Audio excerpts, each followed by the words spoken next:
Hey there, Spartans. Welcome back to my channel, where we dive into the universe's most gripping stories.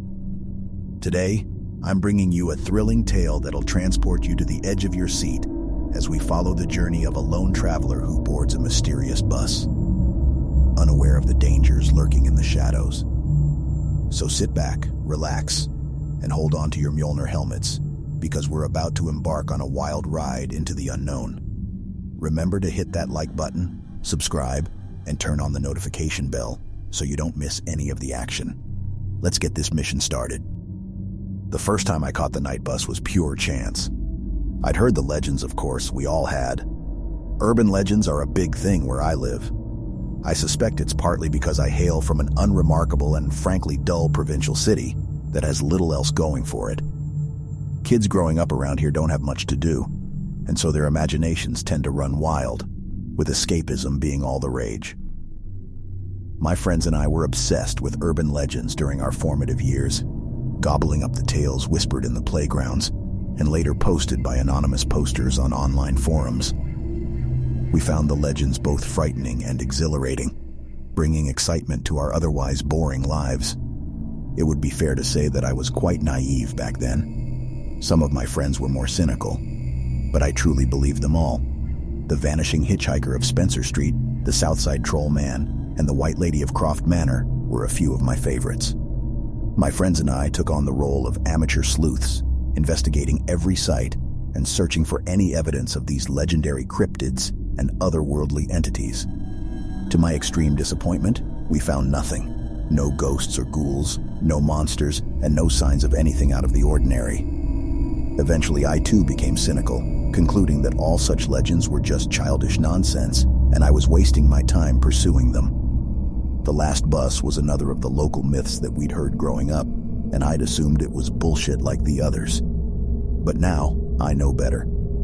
Officially, the last bus out of the city center leaves at midnight from the bus depot on High Street. That's the bus which sensible people catch if they want to get home safely after a night out on the town. The pubs and clubs close at 1 a.m., and the crowds of drunken revelers pile onto the streets, fighting over taxis, queuing up for late-night kebabs, attempting a last-minute hookup, or calling up friends in search for all-night house parties. It's the same chaotic scene every Friday and Saturday night. Usually there are a couple of punch-ups, and a few people who'll injure themselves by falling over drunk on the pavement. It's all depressingly predictable. The police will be called out, as will the ambulance crews, and eventually the crowds will disperse, as an eerie silence returns to the darkened streets. Then, we enter the twilight hours when all sensible and law-abiding citizens are at home, safely tucked up in their beds. After hours, the streets are left to the vulnerable, like the homeless with nowhere else to go, forced to seek shelter in shop door fronts, wrapping their cold bodies in old sleeping bags and praying that they make it through the night. And then there are the predators, the ones that your mother warned you about. The gangs of thugs who patrol the streets, their blood up as they search for a victim to violently attack. And the predatory men who lurk in the shadows, watching for vulnerable women who they can prey upon. On a Monday morning, you'll read the stories in the local newspapers. The homeless man beaten to a pulp, the young girl sexually assaulted in a back alley. Police will open investigations and appeal for witnesses. Sometimes they'll catch the perpetrators, other times they won't. You'll have sympathy for the victims, but secretly feel relieved that it didn't happen to you or somebody you know. But in these cases, the culprits are human monsters, made of flesh and bone, and not the otherworldly fiends I tried to chase. During my cynical years, I believed these human predators were the worst thing out there, that they owned the twilight hours before the dawn. But I was wrong, and now I know the truth. There are far worse things that lurk in the shadows. The first occasion I caught the night bus came during a difficult time for me. I just turned 21 and had split up with my partner of 2 years. Looking back, I now see how the breakup was the best thing for both of us. But at the time I was devastated and so angry. My friends had taken me for a night out on the town in the hope it would cheer me up.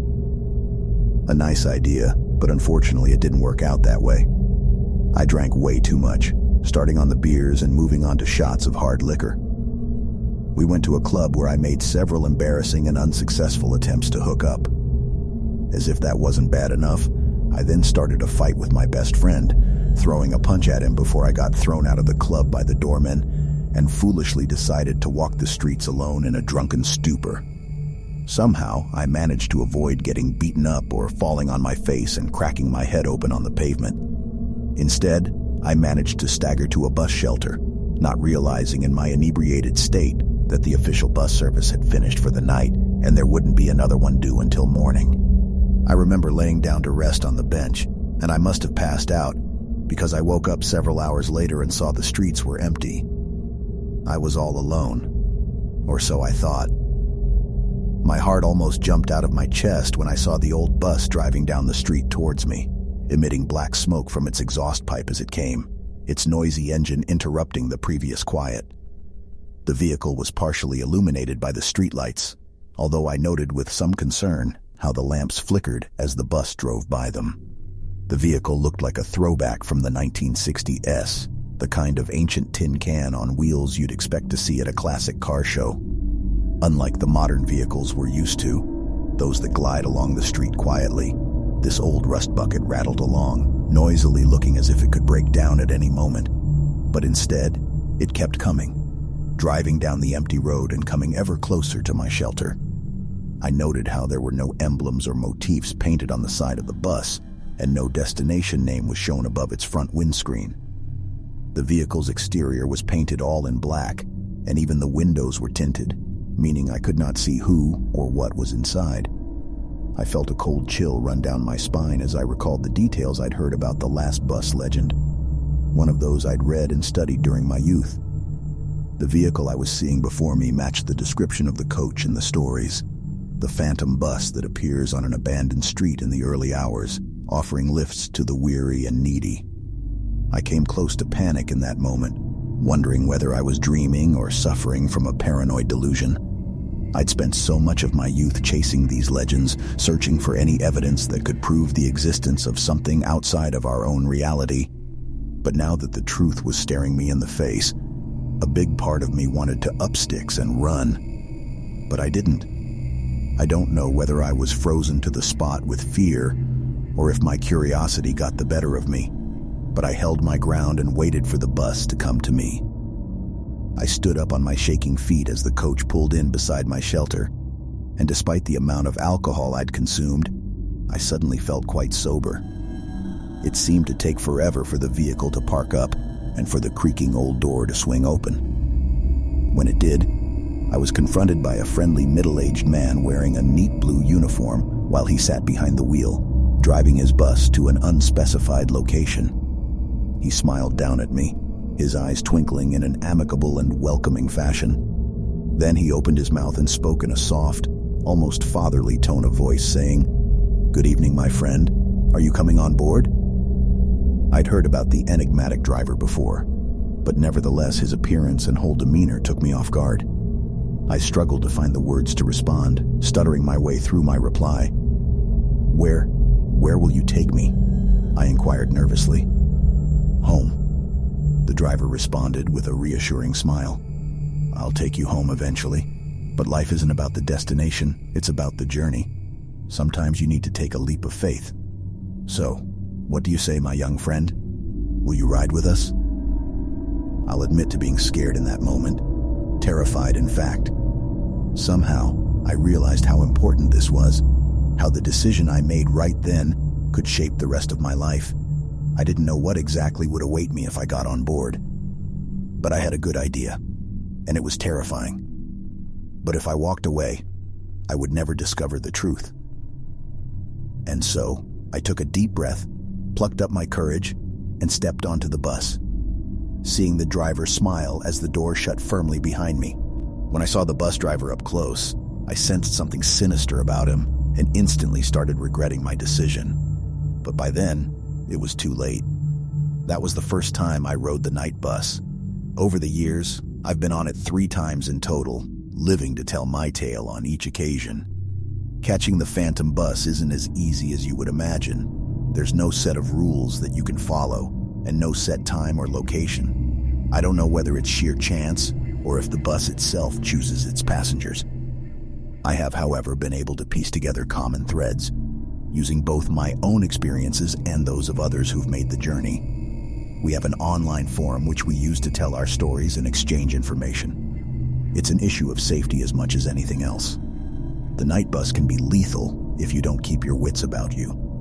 Having accumulated this knowledge over the last number of years, I will now share it with you here. Once you step on board the bus, you'll see rows of hard-backed seats stretching back to the rear of the vehicle's interior. There's nothing unusual about this, at least not at first glance. You'll see other passengers too, but you mustn't engage with them at this point, and don't look them in the eye. Take a seat on an empty bench somewhere towards the front of the bus. It doesn't really matter where exactly. They will come to you in their own time. The journey itself can last for hours, or at least that's what it will seem like when you're on board. You can see out the windows from the inside and look upon the scenery, such as it is. Initially, you will see familiar sights, city center streets, buildings, and businesses that you'll recognize. Nevertheless, you'll soon realize that something isn't quite right with the scene. The streets will be totally abandoned, with no traffic or pedestrians anywhere to be seen. There won't be any businesses open or lights emanating from anywhere along the road. But the further you drive out from the city center, the more bizarre the sights you will encounter. Soon the tidy streets and well-maintained buildings will give way to urban decay, crumbling structures and ruins, like those of a lost city forgotten by time. Eventually the bus will leave the city behind and enter what appears to be a dense forest. The narrow road you will follow will be shrouded in darkness, with the only illumination coming from the vehicle's bright headlights. If you glance into the woods on either side of the road, you will occasionally catch a glimpse of shadows moving behind the tree line. Strange figures and unidentified animals with glowing red eyes glaring through the darkness. You'll see these unnerving creatures for only the briefest of seconds as the bus drives through, and then they'll be gone. At first you'll think it's just your fertile imagination playing tricks on you, but deep down, you'll know that there is something evil lurking in those woods. By this point in the journey, it should become clear that you're no longer in the realm of the living. I don't know where the bus takes you, but I do know it's not wise to stare out the windows for too long.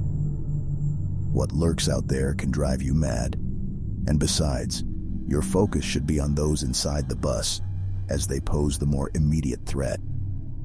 My fellow online sleuths and I think of the passengers as lost souls. It seems certain that they are no longer part of the world of the living. There's something lacking in them, an important piece that is missing. Once you talk to them, and they will engage with you whether you want them to or not, you'll see the sadness in their empty, dead eyes. They want to latch onto you because you have what they want, life. That's why it's so important that you follow the rules. Don't let them get inside of your head, whatever you do.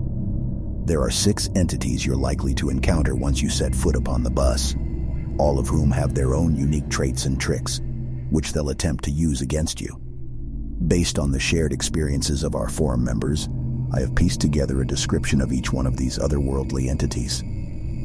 Firstly, there's the driver, whose physical description I've already covered. The driver's first job is to get you on board.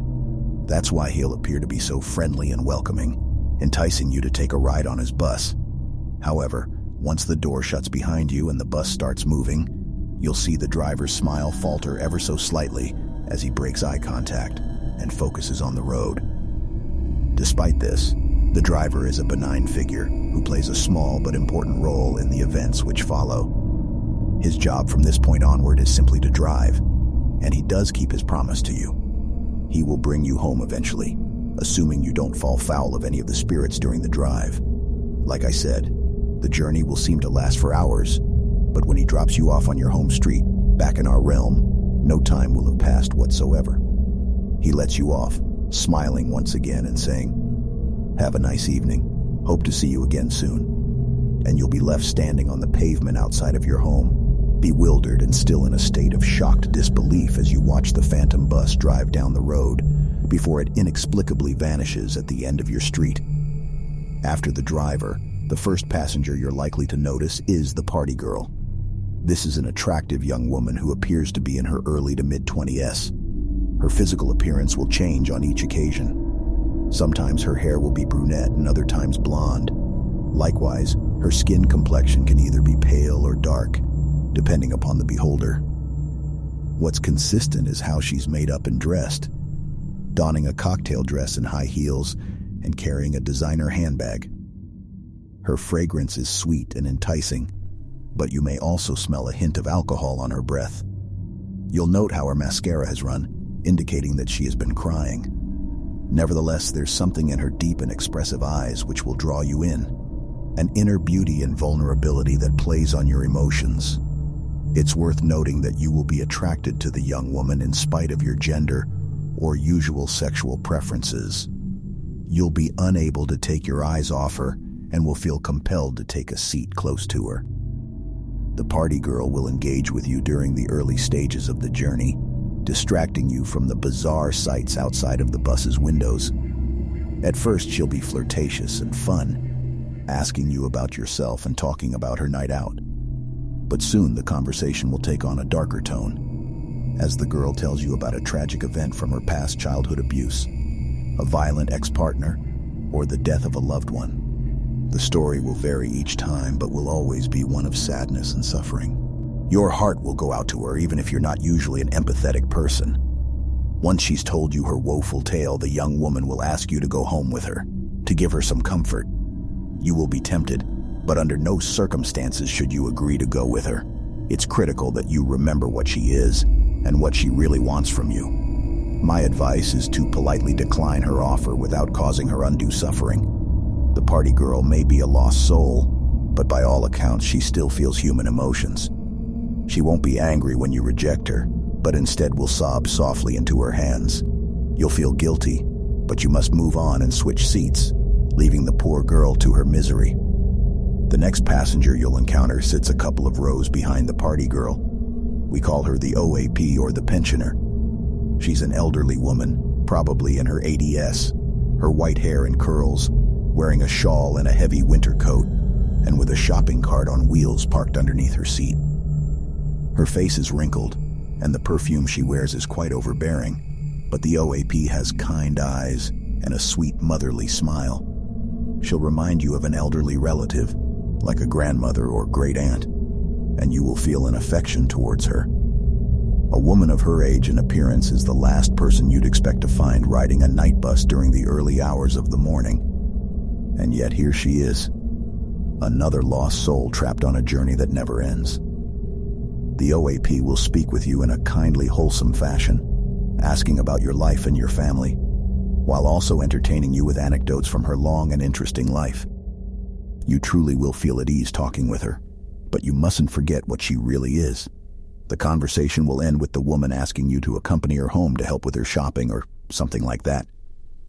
She'll offer to prepare you something to eat, your favorite meal or snack, whatever that may be, and she'll offer to put you up for the night. Again, you'll be tempted, but you must say no.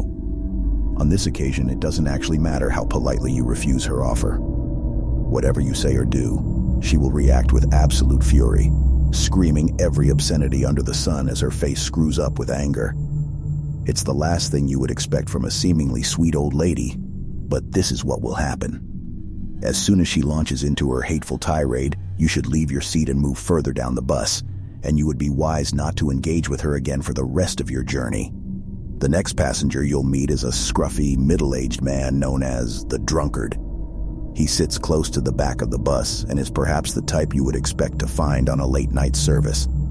I wouldn't recommend sitting too close to the drunkard, if only because he smells pretty bad, his breath stinking of alcohol and cigarettes. You'll note how his old clothes are soiled and torn, and his unkempt beard will be badly matted. You probably won't wish to engage with him, but the drunkard will begin a conversation with you regardless, and against your better judgment, you'll get drawn in. The drunkard will turn out to be surprisingly intelligent and insightful, seeking to educate you on such matters as religion, philosophy, and scientific theory. He'll tell you a story in the form of a parable or fable, one with a dark twist to it. When I first met the drunk, he recounted to me the tale of the frog and the scorpion, one that demonstrates the cruel and destructive nature of life. Next, he'll remove a silver hip flask from his inside jacket pocket and offer you a drink. Regardless of your alcoholic preferences, you'll be tempted to take a sip.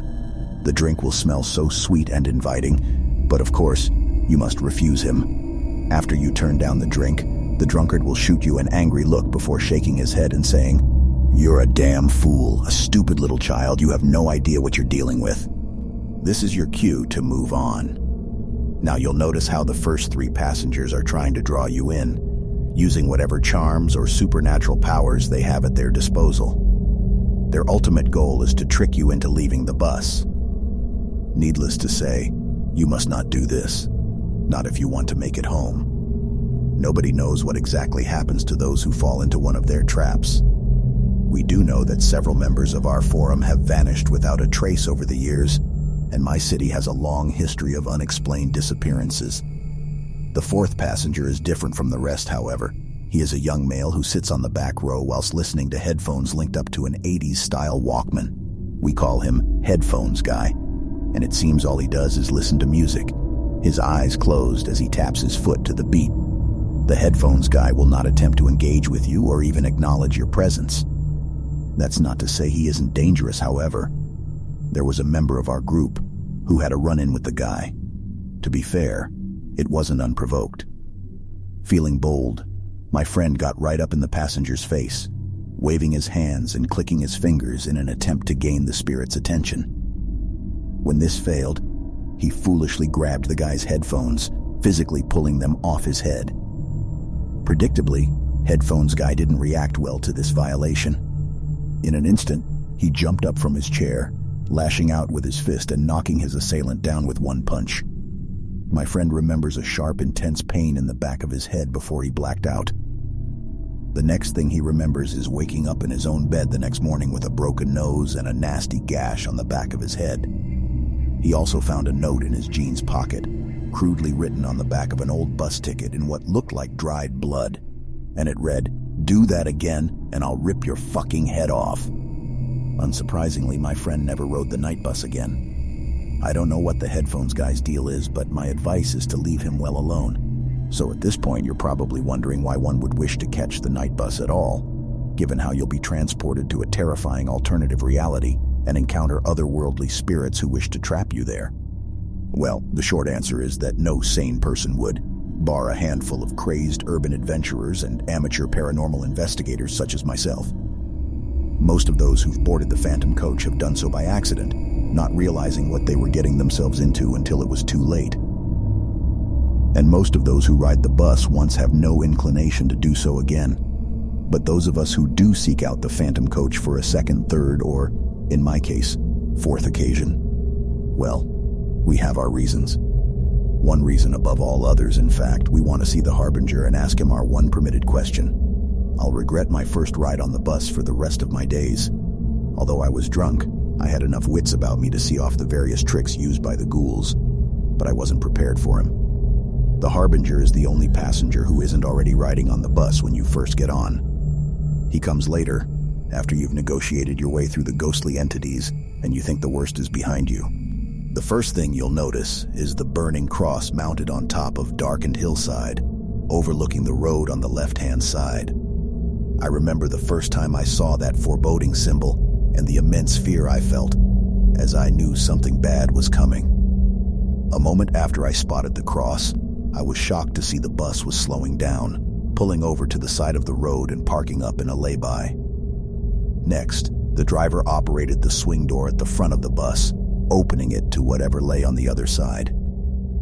The terror almost overwhelmed me as I thought of the horrors that lurked within the Shadowlands, of the creatures and demons hiding in the haunted woods and hillsides.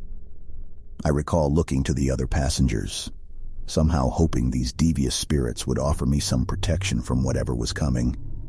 But instead, their heads were down, as they all maintained a solemn silence. Realizing I was on my own, I glanced out the window to witness a sight which chilled me to my very bones. There was a small, covered shelter by the roadside, almost covered by overgrown vegetation, and only just visible in the dim light. And within this seemingly abandoned bus shelter stood a tall, hooded figure. a sinister individual with his face covered and his considerable frame hidden underneath a long and dark robe. The mystery man remained still and silent, although I soon spotted the animal by his side, a large black dog that snarled aggressively through a snout filled with razor-sharp teeth. As it glared at me with hungry and predatory eyes, only a thin glass pane separating me from him. I imagined the hound breaking loose, ascending the steps and charging down the aisle before burying its razor-sharp fangs into my soft flesh. Thankfully, the dog's master retained control of his beast, although I was far from out of danger. I also noticed how hot and stifling it suddenly became as an almost unbearable wave of heat hit me. Meanwhile, the bus remained parked for what seemed like an eternity, its door ajar as the driver waited to see whether his passenger would get on. Now, I've since learnt that the hooded figure we call the harbinger will do one of two things at this point. Either he will remain rooted to the spot until eventually the driver will say something like, "Well, not tonight then," before he closes the door and drives on. From what I've been able to gather from both my own experiences and those of my contemporaries, this is what happens most of the time. 2 times out of 3, the harbinger won't step out from the bus shelter, and that will be the end of it. But sometimes he will step forward, marching through the mud in his heavy boots while dragging his hellhound along on a leash, and he'll come on board the bus, prompting the driver to say, "Good evening, sir. I trust you'll have a pleasant journey." The harbinger will not answer, instead gliding down the aisle with his faithful mutt following behind him. He'll take a seat near the front of the bus, pulling down his hood to reveal what lies underneath. To this day, I can't fully explain what I saw in that terrifying moment. It seemed like there was only a dark void where his face should be, with 2 burning orbs instead of eyes. He had no mouth that I could see, and so by rights, he shouldn't have been able to speak. And yet he did, calling out to me in a booming, godlike voice which echoed through the hollow interior of the bus. "Come to me, mortal child," he ordered. "Come sit with me so we may speak." As you can imagine, I was utterly terrified in this moment, so much so that I thought I might pass out. But for reasons I can't explain, I obeyed the harbinger's orders, feeling like I physically could not resist him, and as if my legs were no longer under my control. I remember looking to the other passengers as I walked down the aisle, hoping that one of them could help me. But each of the 4 kept their heads down as they muttered in unison, reciting a prayer in a language I could not understand. It became obvious that the harbinger held power over these lost souls, and they were all trapped under his spell. Perhaps they were once like us, falling victim to the phantom bus and the harbinger's godlike powers. In any event, they offered me no assistance in that fateful moment, and I soon realized I was completely at the harbinger's mercy. I involuntarily took a seat in the row directly behind the harbinger. His head turned in an unnatural way to face me, as his dog snarled aggressively in my direction, but thankfully resisted the urge to bite me in the leg. I can't really describe how the harbinger smelt, other than to say he stank of death. The fiery orbs he had instead of eyes stared right at me, and I couldn't look away, no matter how much I tried. I felt like I was on fire, my soul burning under his hateful glare. In my state of abject terror, I imagined what this monster might do to me. I reckoned he could kill me with ease, but this was the least of my fears. Instead, I believed I may become like the others, another anonymous lost soul, riding this damn bus for all eternity. In any event, I was powerless to do anything in that moment, other than remain frozen to my seat, waiting for the harbinger to speak.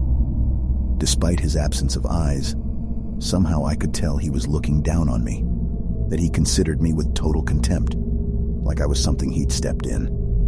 To this day, I don't know whether he was speaking out loud or if his booming voice was only in my head.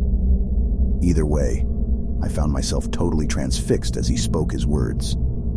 "I see another mere mortal has found its way into my realm," he began. I assumed he was referring to me. "I'll confess to having little time for your contemptible and weak race. Nevertheless, I must respect the bravery of the odd individual such as yourself. Not many have the courage to come to this dark place. For this reason, I will grant you safe passage, and I will answer you one question. Ask me what you will, mere mortal, and I will impart to you my infinite knowledge. Now, this is a moment I've replayed over and over again in my mind over the years. I literally could have asked the harbinger anything. The winning lottery numbers, who killed JFK, the meaning of life. He sees and knows everything, and the possibilities are limitless. One of the guys on our forum asked the harbinger how he would die and was told that his vices would kill him within 6 months. Well, this guy was an addict, but he laughed off the harbinger's warning and continued using. 6 months later, he was dead from an overdose. And then there was a young woman who, at the time of her encounter with the harbinger, was stuck in an abusive and controlling relationship. She asked the entity what would happen if she stayed with her asshole boyfriend. Well, she was told that her life would end unless she broke off the relationship. This proved to be the motivation she needed to leave him, and about a year later, the bastard was arrested for murdering another girl and ultimately sentenced to life in prison. But of course, I didn't know any of this at the time. I felt nothing but pure terror as I sat frozen to my seat, quaking in my boots as the harbinger glared down upon me with disgust. In that chilling moment, I could only think of one question to ask, which I stuttered out from my trembling lips. What are you? I swore I could hear the creature scoff with contempt before he gave his answer. My poor child, he bellowed. Alas, you humans will never fully comprehend what I am and what I represent. Nevertheless, I owe you an answer, and so I shall explain in the simplest of terms. I am the past, the present, and the future. I see all from where I stand, and yet I have sworn not to intervene in the mortal realm. He paused momentarily, turning his burning orbs towards the darkened landscape outside the window. This world you see before me is my kingdom, my domain. I offer sanctuary to those who have nowhere else to go, giving a home to those lost souls trapped between the mortal and eternal realms. Perhaps you will come here one day and become a permanent resident of my dark realm, or perhaps not. You could have inquired after your ultimate fate, of course, but you choose not to do so. But I have answered your one permitted question and fulfilled my obligation. And now, my child, I will bid you farewell. With that, he rose from his chair and summoned his hound, gliding down the aisle as he made for the exit. I was flabbergasted and in a state of shock. I still had so many questions to ask, and I opened my mouth without thinking. Wait, I called after him, instantly regretting my decision to speak. The harbinger turned sharply, his orb-like eyes burning ever fiercer, his hound growling as it bared its sharp teeth, pulling on its lead as it tried to get at me. When the harbinger spoke again, his tone became angry and threatening. Heed my warning, you damn fool. I have tolerated your presence in my realm thus far, but do not test my patience. I can inflict pain upon you which goes beyond your worst nightmares, and I will not hesitate to do so if you break my rules again. I felt all the blood drain from my face, and my whole body shook uncontrollably as sheer terror overcame me. Needless to say, I did not utter another word. Instead, I watched on in shocked awe as the harbinger glided down the aisle, dragging his snarling hellhound with him. The driver brought the bus to a slow halt to allow the godlike creature to disembark. I began to feel pangs of relief as I thought my ordeal was nearly over, but there was one last twist to his macabre episode. As the harbinger stepped off the coach, my fellow passengers suddenly shot up from their seats, all simultaneously turning in my direction. To my horror, I saw how their eyes had turned jet black and their mouths were opened wide, revealing gaping black holes. It seemed like they were all trying to scream, and yet no sound was emitted. And then I saw what was lurking in the darkened woods on either side of the road. Hundreds of fiery red eyes emerging from the tree line, belonging to unholy beasts that howled like wolves in the night, everyone focused upon our bus. I screamed out in terror, fearing that the harbinger had changed his mind and was summoning his hellish minions to tear me to pieces. The howling rapidly increased in volume, becoming so loud that I was near deafened. What happened next remains something of a blur in my memory. I recall the horrific din, and the pressure built up inside my head until I thought my skull would explode. Suddenly there was a blinding flash of light, forcing me to hide my eyes underneath my hands. A moment later, I opened my eyes again, only to discover that the beasts had vanished, as had my ghoulish fellow passengers. I was on my own inside the bus, just me and the driver, as we continued down that lonely stretch of road. I have very little recollection of the rest of that journey. I don't think it was much longer before we left the dark realm and returned to the city streets I knew and recognized. When we arrived on my home street, I could not believe it, thinking this was another trick. I sat still in my seat for some time until eventually I needed to be prompted by the driver, who called out to me saying, "You're stopped, my friend. Come on now, please. I can't wait here all night." With some trepidation, I walked down the aisle and stepped off the bus, feeling the cool, fresh air against my skin as I returned to the realm of the living. I recall the driver wishing me good night and saying he would see me again before he drove away. So that's my story, but it's not quite the end of it. You may well ask why I didn't abandon my obsession with the phantom bus after my terrifying encounter. Well, for a long time I did, but in the end my curiosity got the better of me. I don't like the uncertainty of life, of not knowing what lays before me. I used to think that's just the way it is, but now I know better. The harbinger is out there, and he can provide the answers I need. I won't waste my opportunity a second time. For years I've chased the bus, and I've caught it a further 2 times. On both occasions I boarded and avoided the trap set by the ghoulish passengers, and both times I waited for the harbinger to board, but he would not move from his shelter, and so my hopes were frustrated. It's been extremely disheartening, but I will not give up. Tonight, I will seek out the bus once again, and I'll keep doing so until the harbinger answers my call. I know the risks. One night, I may board the phantom coach and never make it home, but nevertheless, I need to do this. I must know the truth no matter what the cost. Now, if you'll excuse me, I have a bus to catch. Wow, Spartans.